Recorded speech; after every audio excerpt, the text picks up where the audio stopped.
Yan. Hello everyone. Dito man po tayo sa mall, walking. Kailangan dumaan tayo sa mall bago lumabas kasi doon yung station kung saan tayo maghihintay. Ganun dito yung babaan. So, nag-open pa lang ang mall. Yan. So, lalabas tayo. Ang ganda, no? Ganda. Ito yung pinaka niya, top. Yan.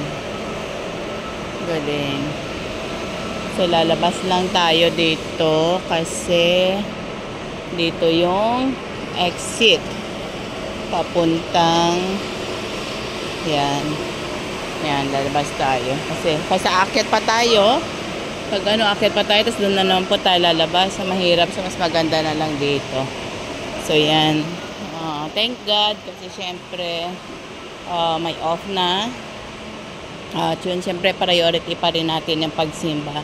Mahirap kasi magastos yung pamasahe, yung time.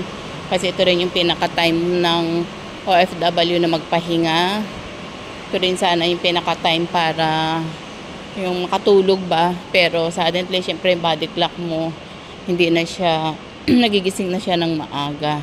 At kailangan mo umalis ng maaga kasi nga medyo malayo talaga dito. Mauubusan ka ng sasakyan.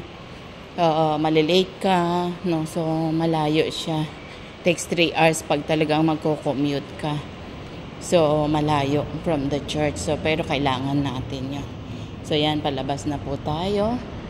And of course, yan yung mall. Palabas at going na tayo doon sa may